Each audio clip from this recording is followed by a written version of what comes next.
Indonesia is the most beautiful land in the universe.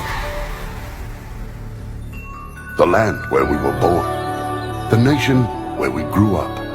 So many colors that live together in peace. With a million timeless treasures. With an abundance of natural wealth. Indonesia is not just wonderful. Indonesia is a wonderland. Kota baru gunungnya berbeda, berbeda bagaimana di sana sekarang, bagaimana di sana sekarang. Katamu lawanlah adinda, adinda imam bidadara, semalayang imam bidadara, semalayang.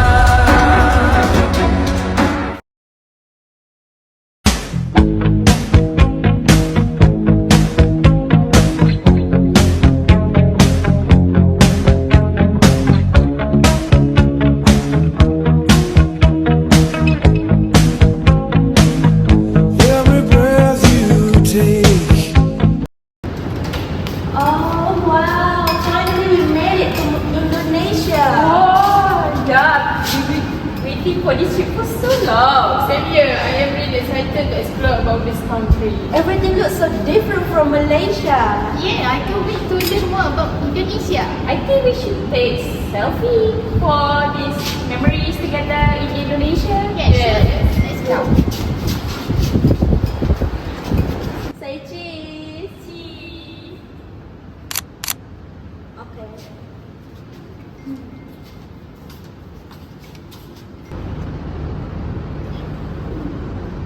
Guys, where is our tour guide? Oh yeah, oh my god, where is our tourist guide? Maybe we should be patient. Okay. Yeah. 3 hours later. Hi guys, I am your tourist guide for today and your next day for the trip. So I am promoting for the brochure, which is I have ABC trip, which is to Bromo, to Bali, and Pahlawan brochure. So before that, you guys to choose the brochure. I will explain about Indonesia first. Indonesia is the largest country in Southeast Asia and one of the founding members of ASEAN, which was established in 1967 through the Bangkok Declaration. As an archipelago consisting of more than 17,000 islands, Indonesia is home to a diverse population with various cultures, language, and tradition. This diversity makes Indonesia unique and plays an important role in shaping its identity within the region. The capital city, Jakarta, serves as the political and economic center of the country, and it is also one of the key cities in Southeast Asia. Indonesia practices a presidential system of government and has a strong influence in regional decision-making. As a leading member of ASEAN, Indonesia actively contributes to cooperation in 4 main areas, which are political, security, economic, and social development. Its involvement helps promote stability, peace, and growth among Asian countries. So you guys want any of our package? Yeah, we would love to. So I think we should go to Bali. Yeah, I'm very excited. I know it, John. A few moments later. Hey guys, before coming here, I did some research about Indonesian political system. From what I found, Indonesia practices a democratic system known as a presidential republic. This means that the president acts as both the head of state and the head of government. Indonesia went through a major political transformation after the fall of the New Order era in 1998. Since then, the country has moved towards a more open and democratic system. One of the key features is that leaders, including the president, are elected directly by the people through general election. This shows that the citizens have an important role in choosing their government. In terms of structure, Indonesia has 3 main branches of government: the executive, legislative, and judiciary. The executive branch is led by the president, who is responsible for implementing laws and managing the country's administration. The legislative branch consists of bodies that make law and while the judiciary ensures that law are applied fairly and justly. Another interesting aspect is decentralization. Indonesia give more power to local government, allowing regions to manage their own affairs more independently. This helps address local needs more effectively, especially since Indonesia is a very large and diverse country with many islands, culture and ethnic groups. However, like many countries, Indonesia still faces challenges in its political system. Issues such as corruption, political competition and inequality can affect governance. Even so, efforts have been made to improve transparency and strengthen democratic institutions over time. Overall, Indonesia's political system has become more stable over time and it continues to improve in terms of governance. Wait, is that an iPad? I think so.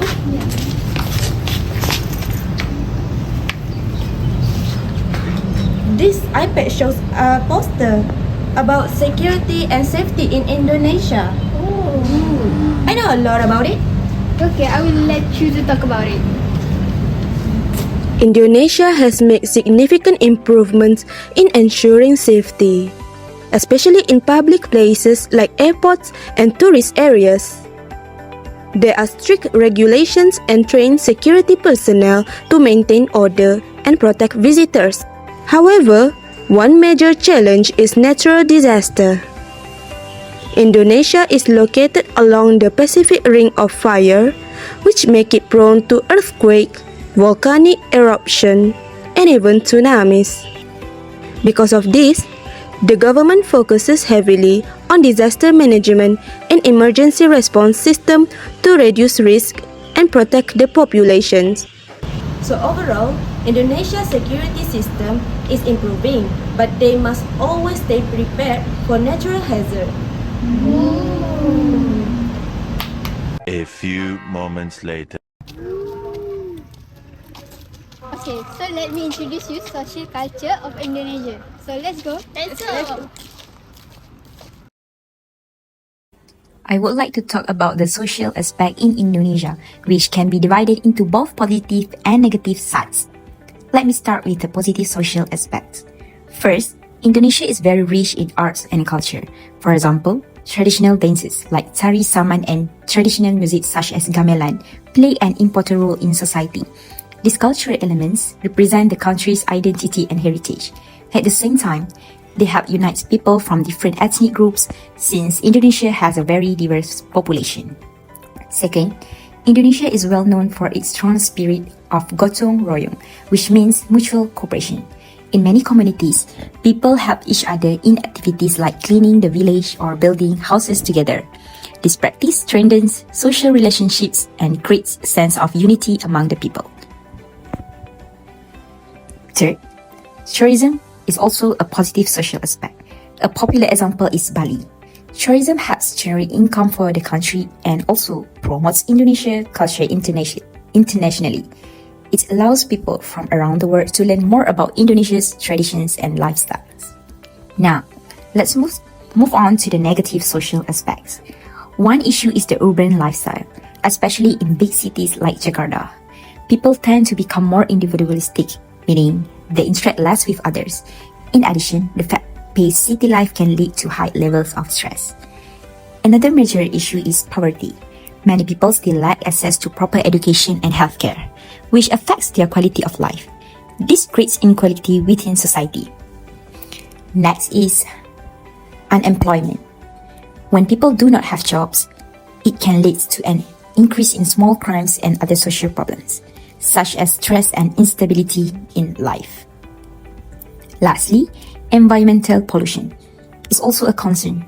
For example, in areas like Kalimantan, issues such as haze can occur due to environmental damage. This not only harms nature but also affects people's health. In conclusion, Indonesia has many positive social values, especially in terms of culture and community spirit. However, it also faces several modern social challenges that need to be addressed. So, in conclusion, I think Indonesia's social culture is unique and play a big role in shaping their national identity. Risha, while we are on the way, we are curious about Indonesia economics. Oh, it depends on natural resources, farming, manufacturing, and tourism. Ooh. Has Indonesia had even economic crisis? Yeah, especially during this time, which is my salary right now is 1 million rupiah. Because right now it's not on the school break, so my salary is not higher from then. Oh, I see. What happened, Risha? The currency right now is a drop, which is many people lost their job. It really tough time for us. Oh, that sounds serious. Yeah, it affected many of us back then.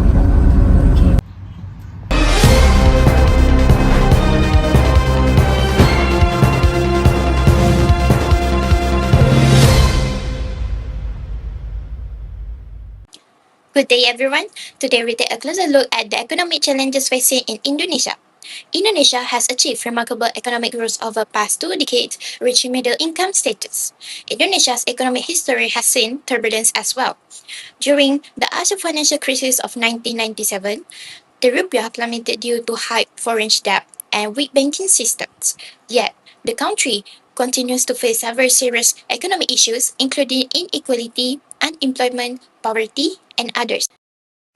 Economic inequality remains a major concern. The gap between the wealthy and the poor is significant and development is uneven. Urban centers, particularly on Java Island, are far more developed than rural regions, creating social and economic imbalances. Poverty also persists. Despite declining rates, many Indonesians still face low income and limited access to education and job opportunities, restricting economic mobility and quality of life. Unemployment, especially among young people, continues to be a challenge. Meanwhile, the country's heavy reliance on commodities like coal, palm oil, and oil makes it vulnerable to fluctuations in global markets. Rising inflation affects essential goods and energy, further straining households. Gaps in infrastructure and complex investment procedures also slow growth in less developed areas. In conclusion, while Indonesia has made significant progress in building a stronger and more resilient economy, it still faces ongoing challenges that cannot be ignored.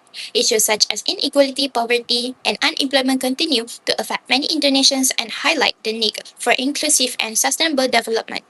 Moving forward, consistent policies and effective reforms will be crucial to ensure that economic growth benefits all levels of society, not just a select few. In conclusion, Indonesia has a stable and improving political system. Its security system is improving, especially in handling safety and disaster.